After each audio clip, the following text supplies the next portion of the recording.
Bien, amados hermanos, es una alegría compartir la palabra junto a ustedes. Si pueden ver su tríptico, la primera exposición tratará sobre el origen y necesidad del diaconado. Le voy a pedir a mis hermanos, ahí está, que expongan. Este funciona igual para mover, ¿sí? O ustedes van a... Ah, ya. Y es... hacia allá. Ya. Ya estamos empezando, así que... Bien, hermanos. Esta va a ser la hoja de ruta para que usted lo tenga en cuenta. Estos van a ser los temas. Quien les habla va a dar el primero y el tercero. Y nuestro hermano Víctor el segundo y el cuarto. ¿Ya? Y como bien dice ahí nuestra hoja de ruta, vamos a empezar con el origen y necesidad del diaconado. ¿Ya? ¿Qué vamos a ver? Vamos a ver, en primer lugar, algunos conceptos claves, ya para entender el diaconado. Luego, y creo que esto no puede faltar, hermanos, es un panorama histórico redentor del servicio. ¿Ya? ¿A qué me refiero con esto? El servicio y diaconado, aunque están estrechamente relacionados, los diáconos no son los únicos llamados a servir a la iglesia. O sea, todos en la congregación estamos llamados a servir. Entonces tenemos que poner también esa base. Un poco más arriba. Ahí sí. Ya, gracias. Después vamos a ver el origen del oficio con el análisis de Hechos 6, ¿ya? Y que sería la ocasión donde surge el diaconado, para terminar con algunas conclusiones. Entonces, hermanos, si ustedes han seguido la revelación neotestamentaria, se pueden dar cuenta que al principio existieron estos ministerios, dones, ¿ya? Llamados apóstoles, profetas, evangelistas, pastores y maestros, y algunos deciden llamar pastor y maestro juntos y algunos diferenciarlo, ¿no es cierto? Y podemos ver que en el inicio de la iglesia se vieron esos ministerios. Pero conforme fueron pasando las décadas, ¿qué encontramos? Que estos ministerios y oficios quedaron representados en estos dos, ¿ya? El oficio de anciano o pastor u obispo, que para nuestro entendimiento sería lo mismo, ¿no es cierto? Y los diáconos. Y si ustedes ven ahí la línea de tiempo, obviamente estas son fechas aproximadas. Me basé en la introducción del Nuevo Testamento de Donald Carson. Estas son las fechas aproximadas, entonces ahí uno puede sacar que justamente los libros que ya hablan más del diaconado son los libros que están más al final, ¿no es cierto?, de esta pasando la segunda mitad del primer siglo.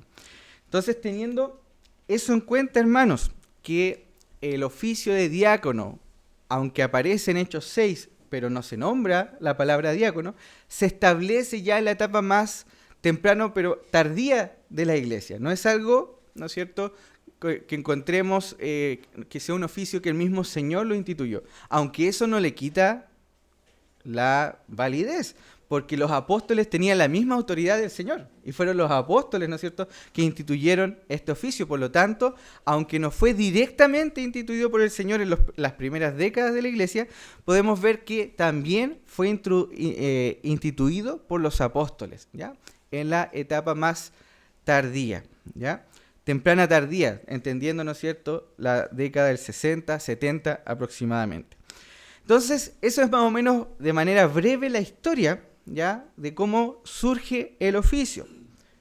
Por otra parte, la palabra diácono usted debe estar familiarizado, que se relaciona con el servicio. Es más, el griego y la palabra diácono es una transliteración del griego, que es diáconos, que se traduce en la escritura como servidor, ministro y diácono.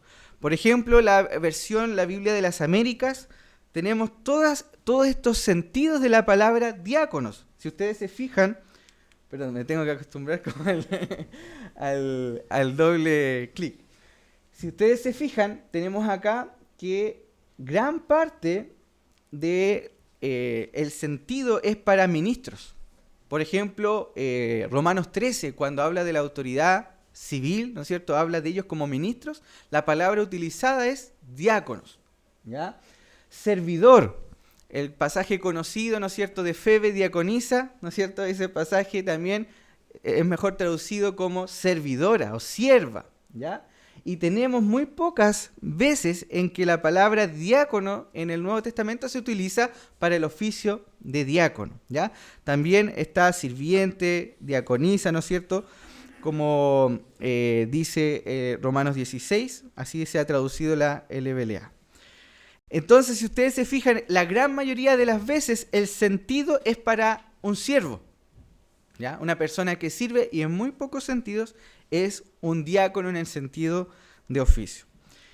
En el Antiguo Testamento, la palabra servicio es la palabra abodá, ¿ya? Y encierra diversas connotaciones. Y el significado básico es trabajar, sea en el campo, en un oficio o en el trabajo del ministerio y servicio a Dios. Y como les dije, en el Nuevo Testamento es la palabra diáconos, que se traduce como servir y ministrar. Diáconos, de la cual se deriva la palabra diácono, indica un siervo, un ministro, uno que atiende a otro, uno que sirve para los mandados, ¿ya? A excepción de Filipenses 1:1 y 1 de Timoteo 3:8 al 12, donde se traduce como diácono en su categoría oficial. Entonces, teniendo ese panorama del uso de la palabra diácono, uno podría pensar que el origen del diácono servidor está en el Nuevo Testamento. Sin embargo, hermanos, el siervo, la palabra siervo, o la función de siervo, se remonta a los mismos inicios de la humanidad, ¿ya? Para eso vamos a ver entonces, como les comentaba, el panorama histórico redentor de la creación, o sea, del servicio, el panorama histórico redentor. Y vamos a ver en primer lugar en la creación, cómo se veía esto. Tenemos, por ejemplo, que Dios creó el universo, y el resto de la revelación bíblica muestra que el universo es como el templo de Dios, ¿ya? Por ejemplo, Salmo 78, 69 dice: y edificó su santuario como las alturas, como la tierra que ha fundado para siempre. Entonces, vemos que en Génesis Dios crea todo lo que existe, la tierra, el cielo, todo. Y Salmos, que es un libro que nos entrega más revelación, nos muestra que para Dios la tierra, ¿no es cierto?, todo el universo es como su santuario, o está en proceso de serlo también, porque en un sentido lo es, pero también en un proceso está llamado a finalmente serlo. Así dice el Señor: el cielo es mi trono y la tierra el estrado de mis pies. ¿Dónde pues está la casa que podríais edificarme? ¿Dónde está el lugar de mi reposo? Eso lo encontramos en Isaías 66:1. Entonces, en muchos lugares de la Escritura, los autores bíblicos se refieren a la creación, al universo, como el lugar, el templo de Dios, donde la presencia de Dios se va a manifestar. Obviamente, especialmente a través de sus pactos, pero las promesas era que algún día Él iba a llenar la tierra de su gloria, ¿ya? Es más, el jardín, como vamos a ver más adelante, es descrito como el primer templo especial de Dios. Si ustedes se fijan en todas las descripciones del jardín, como son el lugar donde estaba, que estaba en un lugar alto, las piedras utilizadas, y otros aspectos más, nos revelan que la intención de Moisés y obviamente del Espíritu Santo era mostrarnos que el jardín era este primer templo especial que debía llenar toda la tierra, ¿ya? Y eso, ¿qué tiene de importancia a nosotros como siervos, como diáconos? Es que en este templo, la presencia de Dios, el Señor se paseaba en el huerto. Y eso nos muestra que en ese lugar, no en otros lugares, la presencia de Dios estaba. Y esta palabra paseaba es la misma que se utiliza para denotar en otras partes de la Biblia la presencia de Dios. Y esto siempre relacionado al templo, al tabernáculo primero, ¿no es cierto? Y después al templo. Dice, porque el Señor tu Dios anda en medio de tu campamento. Es la misma palabra en hebreo, la misma raíz. Eso está en Deuteronomio 23:14. En segunda de Samuel 7:6 dice, pues no he morado en una casa desde el día en que saqué de Egipto a los hijos de Israel hasta hoy, sino que he andado errante en una tienda, en un tabernáculo. Entonces, hermanos, la creación en sí está llamado a ser un templo, se habla como un templo, pero el jardín era el lugar especial, el templo especial. Y aquí entra el hombre, aquí entra Adán y Eva, y Adán es descrito como un servidor, como un sacerdote de Dios en el jardín templo. Mire lo que dice Génesis 2:15. Entonces el Señor Dios tomó al hombre y lo puso en el huerto del Edén para que lo cultivara y lo cuidara. Estas dos palabras, hermanos, cultivar y cuidar, cuando están juntas en otros lugares del Pentateuco, denotan una labor sacerdotal, una labor de siervo. Y eso se encuentra en Números 3 del 7 al 8. Y se encargarán de las obligaciones para con él y para con toda la congregación delante de la tienda de reunión, para cumplir con el servicio del tabernáculo, y guardarán también todos los utensilios de la tienda de reunión junto con las obligaciones de los hijos de Israel para cumplir con el servicio del tabernáculo. En otras palabras, Adán fue puesto en el jardín con un oficio sacerdotal, cuidar el huerto. El huerto era el primer lugar especial de la presencia de Dios, primer templo, y podríamos decir que Adán sería el primer diácono, en ese sentido, el primer siervo, servidor, ¿no es cierto?, de Dios, que estaba puesto ahí para darle la gloria a Dios y cumplir con el mandato que el Señor le había entregado. Y miren cómo también habla, y esto lo dije delante, pero lo vuelvo a repetir, cuál era la intención de Dios, a pesar, ¿no es cierto?, de la caída. No dañarán ni destruirán en todo mi santo monte, porque la tierra estará llena del conocimiento del Señor, como las aguas cubren el mar. Cuando la Biblia se refiere a mi santo monte, se refiere al lugar también de la presencia de Dios, ¿ya? Y el propósito o el plan soberano del Señor era extender su gloria.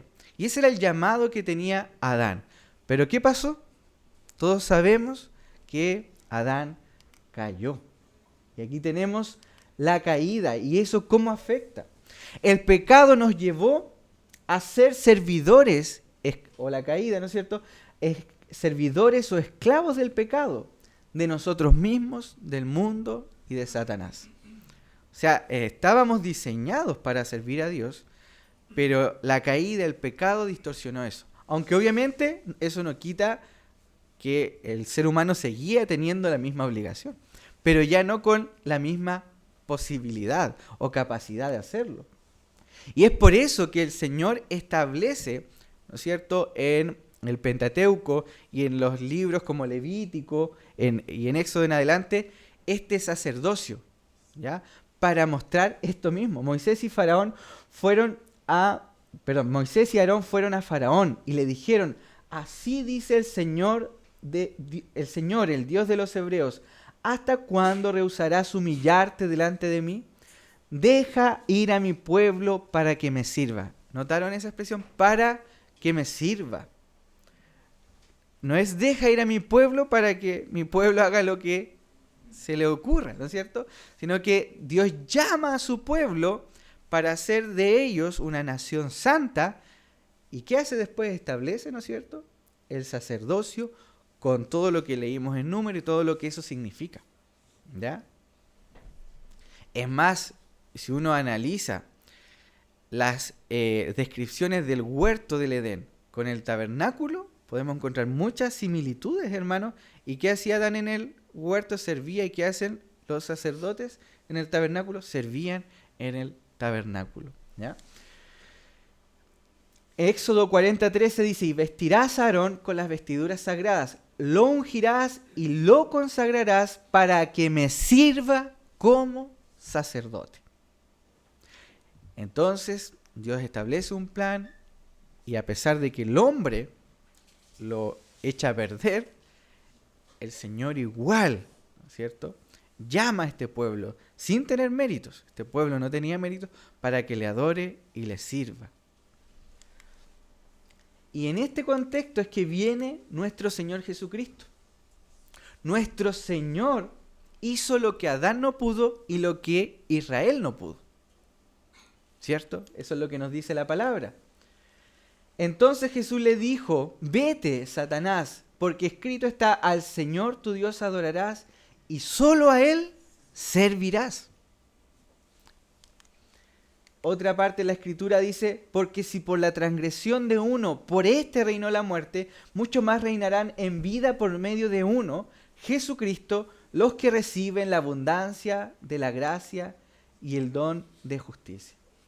Entonces nuestro Señor Jesucristo es el segundo Adán, e hizo lo que el primer Adán no pudo hacer. Y por tiempo, obviamente, tampoco alcanzamos a ver, pero está también incluido en esto, que nuestro Señor es el verdadero Israel. E hizo lo que Israel no pudo hacer, porque sabemos que Israel también se desvió y no cumplió con su rol como siervo. Y eso aparece en Isaías también. ¿Y cómo es que se presenta nuestro Señor Jesucristo? Nuestro Señor se presenta como el siervo de Jehová y como el sumo sacerdote de su pueblo, el sumo sacerdote de Dios para su pueblo. Dice Marcos 10:45: porque ni aun el Hijo del Hombre vino para ser servido, sino para servir y para dar su vida en rescate por muchos.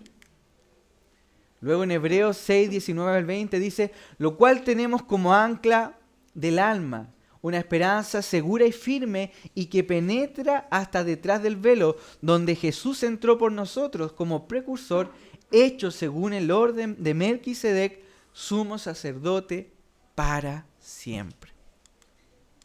Y eso, hermanos, ahora que nosotros por la fe estamos unidos a Cristo, nosotros somos siervos de Dios, una nación de reyes y sacerdotes.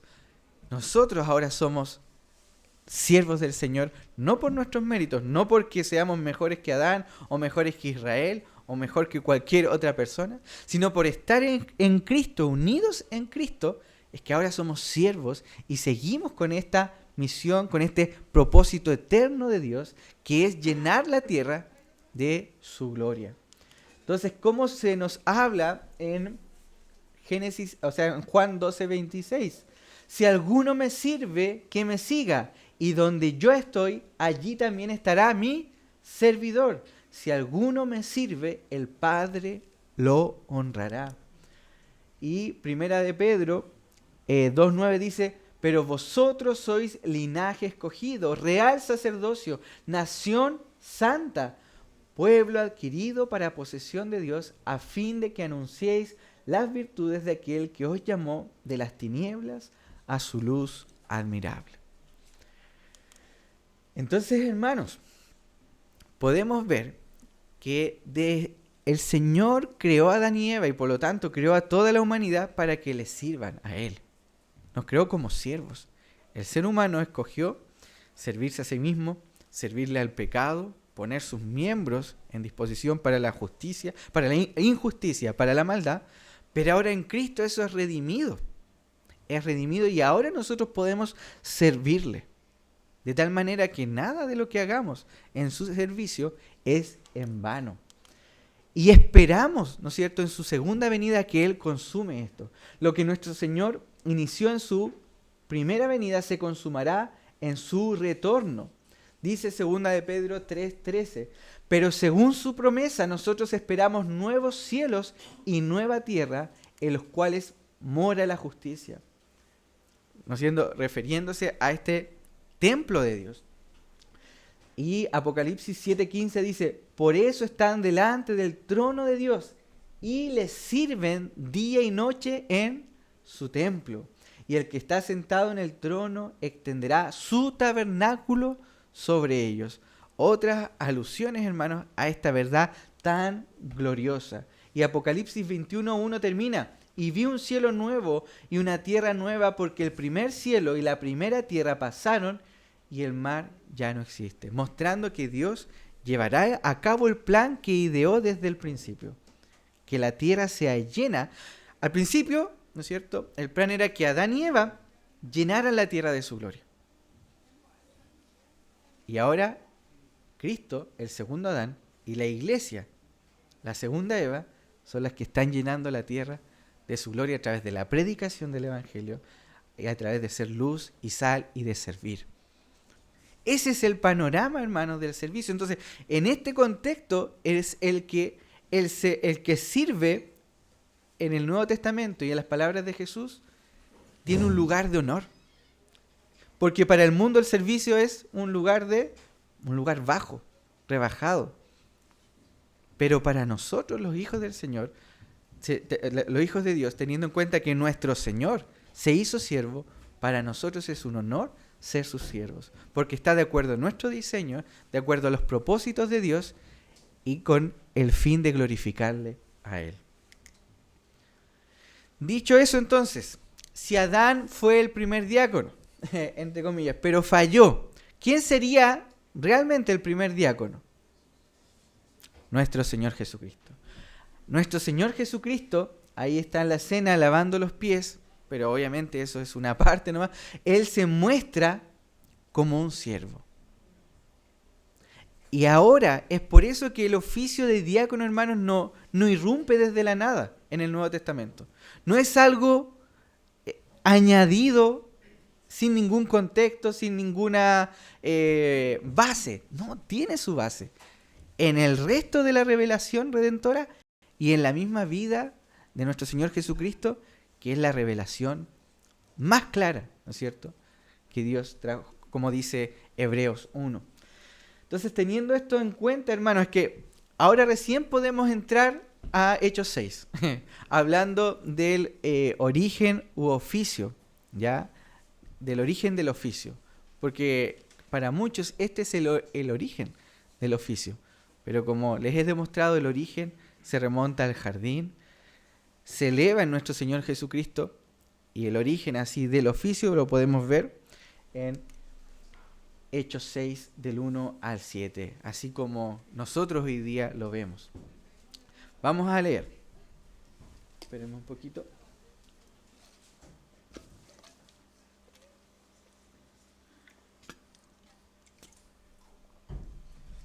Dice así: por aquellos días... Espérame, voy a leer de acá porque ya es largo este.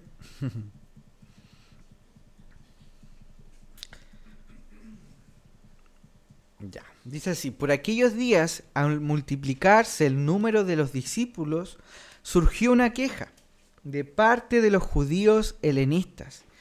Por favor, busquen igual en su Biblia porque nos vamos a detener harto tiempo en este pasaje, ¿ya? Búsquenlo, por favor.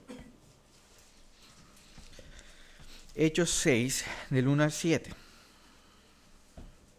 De nuevo: por aquellos días, al multiplicarse el número de los discípulos, surgió una queja de parte de los judíos helenistas en contra de los judíos nativos, porque sus viudas eran desatendidas en la distribución diaria de los alimentos.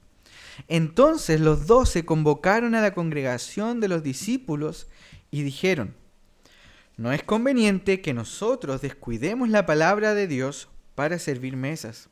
Por tanto, hermanos, escoged de entre vosotros 7 hombres de buena reputación y llenos del Espíritu Santo y de sabiduría, a quienes podamos encargar esta tarea. Y nosotros nos entregaremos a la oración y al ministerio de la palabra.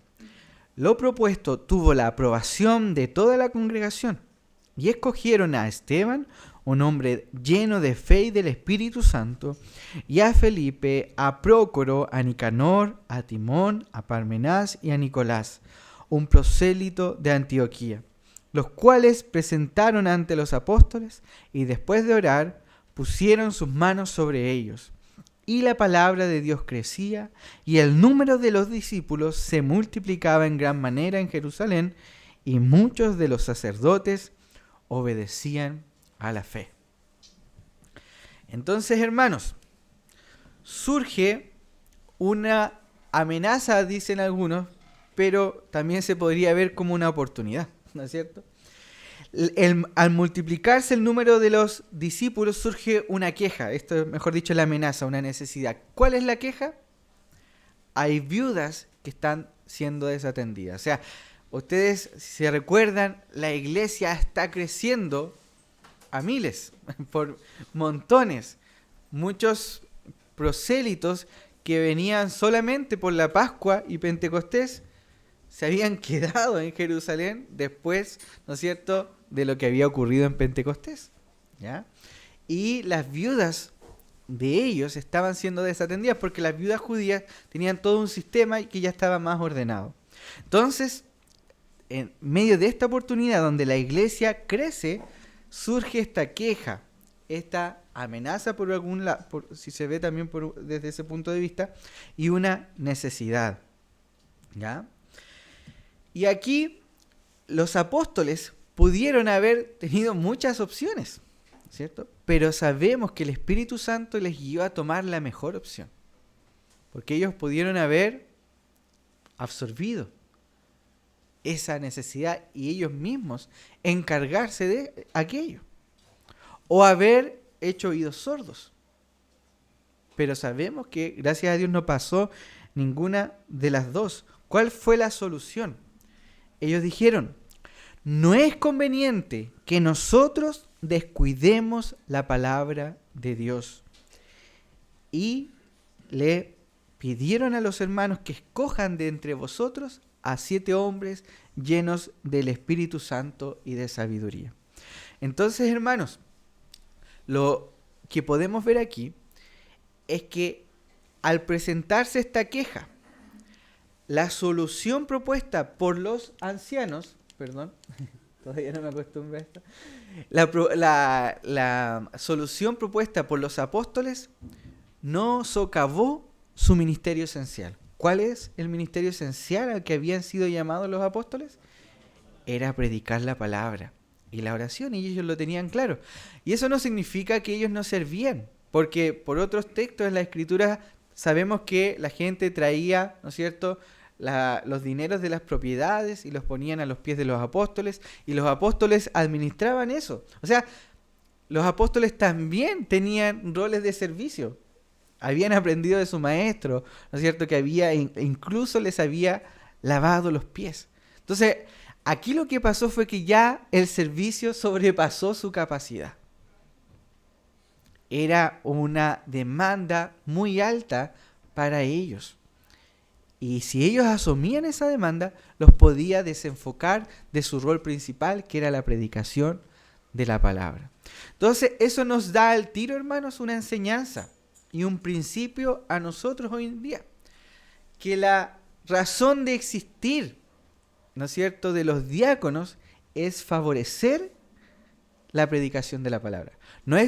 El diácono la razón de existir no es para el pastor, que podría, ¿no es cierto?, malentenderse, ¿no es cierto?, sino que es por la predicación de la palabra, que es, ¿no es cierto?, la forma en que Dios, el Señor, está llenando la tierra de su gloria, o que la va a llenar, ¿no es cierto?, a través de la predicación. Entonces los apóstoles tenían esto claro. Y nosotros, ustedes, hermanos, muchos de ustedes ya son diáconos, otros están en proceso de diáconos, no deben olvidar esto, que este es el principio fundamental de su accionar, que la palabra de Dios se siga predicando. Y si tenemos un pastor que está absorbido por cuestiones administrativas, entre otras, y eso no le está permitiendo llevar a cabo su rol principal, ahí es donde faltan diáconos, donde faltan hermanos que sirvan. ¿Ya? Entonces, la solución de los apóstoles frente a esta situación fue no descuidar la palabra de Dios. ser fieles a lo que el Señor les había dicho. Y aquí obviamente también podemos encontrar un principio bautista en esto, o bíblico mejor dicho, que es que los apóstoles guiaron esto, pero fue la misma congregación la que presentó a estos hombres. Entonces aquí tenemos a la congregación participando. No, nos vemos a los apóstoles en soledad llamando a hombres, sino que dijeron, esto es lo que necesitamos.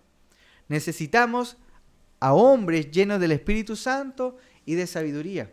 Escoged vosotros. Y la iglesia, la congregación, guiada también por el Espíritu Santo, escogió a estos 7 hombres y los apóstoles oraron por ellos, les ordenaron, les impusieron manos y estuvieron listos para el ministerio. ¿Y cuál fue el resultado de todo esto? Tenemos 7 diáconos llenos del espíritu y de sabiduría. Busque ahí por favor en su Biblia, tenemos el versículo 3.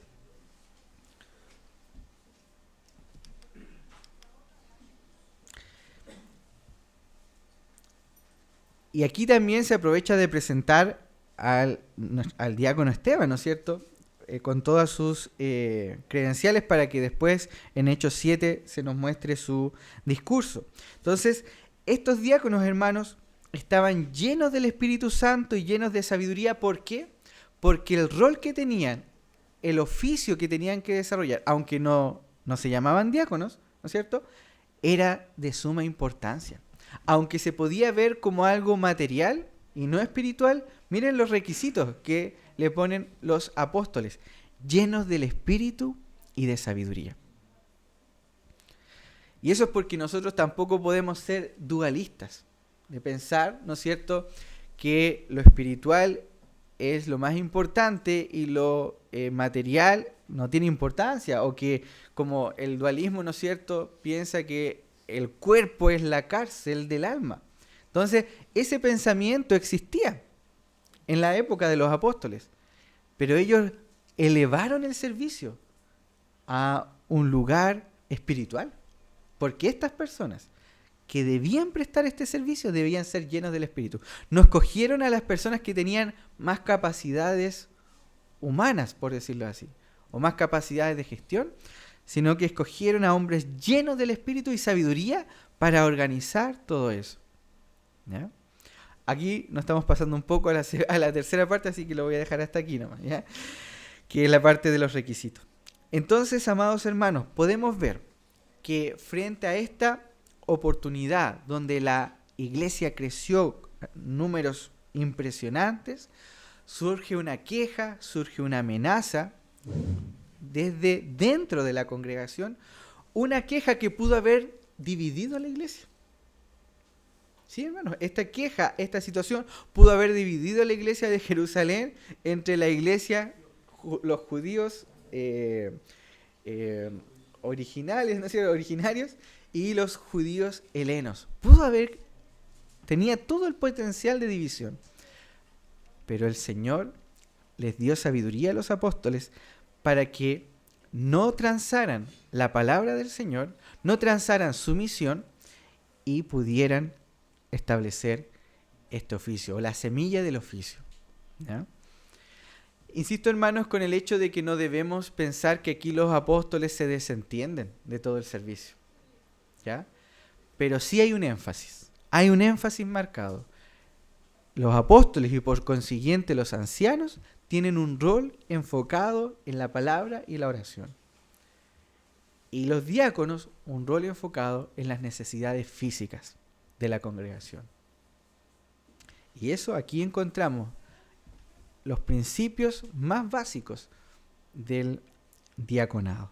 Entonces, hermanos, en este contexto el resultado fue que se escogieron a estos 7 hombres llenos del Espíritu Santo. ¿Y qué pasó finalmente? En el versículo 4, el ministerio de la palabra continúa.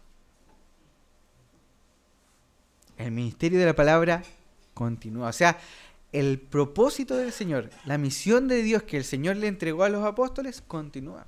Porque recuerden Mateo 28. Por tanto, id y haced discípulos a todas las naciones, enseñándoles todas las cosas que yo os he mandado. Entonces los apóstoles continuaron con este ministerio de la palabra y mejor aún, la iglesia también siguió creciendo y siguió unida. O sea, en este caso, hermanos, podemos ver que este potencial de división no ocurrió, la iglesia se mantuvo unida y la iglesia siguió creciendo de tal manera que los sacerdotes miraron el ejemplo. Porque no es casualidad que justo se muestre que los sacerdotes se convirtieron a la fe en este contexto. Vayamos al texto. Vamos a retroceder. Dice, y la palabra de Dios crecía. O sea, propósito principal. Y el número de los discípulos se multiplicaba en gran manera en Jerusalén. Y muchos de los sacerdotes siervos, ¿no es cierto? Pero que ya estaban pronto o hablando del 70, ¿no es cierto?, a desaparecer su oficio ya definitivamente. Los sacerdotes obedecían a la fe. Entonces, hermanos, podemos ver que esta situación, que podía haber sido un potencial de caos, redundó para bien. Y eso ocurre en nuestras congregaciones, hermanos. La realidad apostólica no es distinta a nuestras realidades locales. Sobre todo iglesias como las nuestras, que están recién empezando, donde muchas veces inician el pastor, ¿no es cierto?, con un par de hermanos, y como se dice acá en Chile, parece circo pobre, ¿no es cierto? Todos haciendo de todo, y sobre todo el pastor en los primeros años, asumiendo muchos roles de servicio. Y eso es bueno, hermano, no es malo. Pero debe llegar el punto que la iglesia madure y que el pastor vaya viendo a estos hombres y también vaya ordenando y ordenando diáconos. ¿Cuál puede ser, hermano, en este caso la amenaza? Una iglesia, por ejemplo, donde el pastor piensa que no necesita de diáconos, que él las puede hacer todas, esa iglesia tarde o temprano está destinada al fracaso, hermanos. Porque no sigue el modelo bíblico. Porque no es sano, ¿no es cierto?, que este hombre se ocupe de las necesidades espirituales y las necesidades físicas. Tarde o temprano, las necesidades físicas los van a absorber, las necesidades administrativas los van a absorber y va a ser prácticamente imposible que se pueda preocupar de su principal llamado.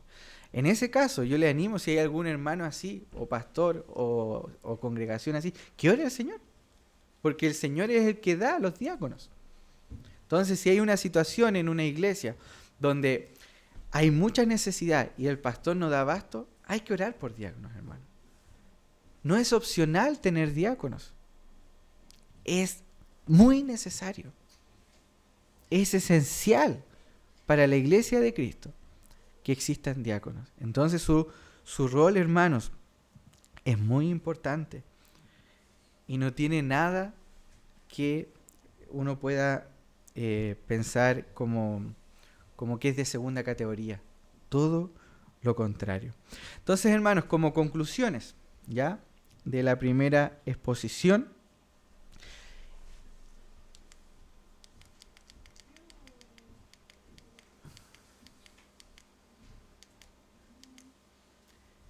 el ministerio o el oficio diaconal es esencial y necesario.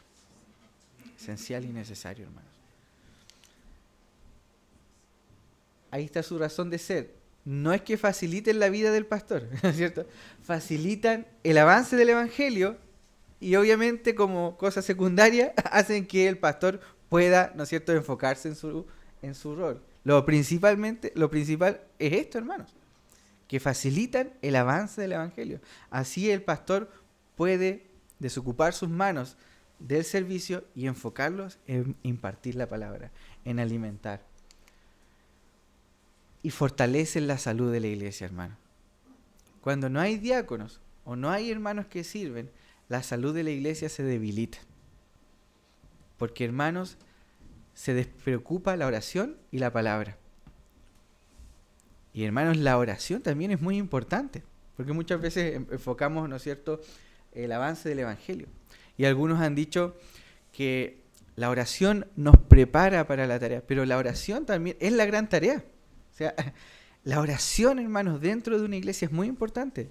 Y de tal manera que si nos enfrascamos en lo administrativo, en las situaciones que tienen que ver con resolver problemas, y dejamos de lado, así como el pastor puede dejar de lado la palabra, también es algo terrible que se deje de lado la oración. Porque la oración es fundamental, tanto en la vida del pastor como en la vida de la congregación. ¿Ya? ¿Cómo termina la descripción de los diáconos en 1 Timoteo 3:13? Pues los que han servido bien como diáconos obtienen para sí una posición honrosa y gran confianza en la fe que es en Cristo Jesús. Entonces, hermanos, el rol, el oficio, tiene su origen desde el mismo diseño en el huerto, desde nuestra misma regeneración en Cristo, nuestra misma unidad, nuestra unión en Cristo. Eso es establecido, restaurado, para que ahora en adelante podamos servirle al Señor en el lugar donde nos ha puesto. Eso, hermanos, eso sería la enseñanza. ¿Me permiten hacer una oración? Sí, vamos a orar. Padre bendito, te doy gracias porque nos has dado la oportunidad de meditar en tu palabra.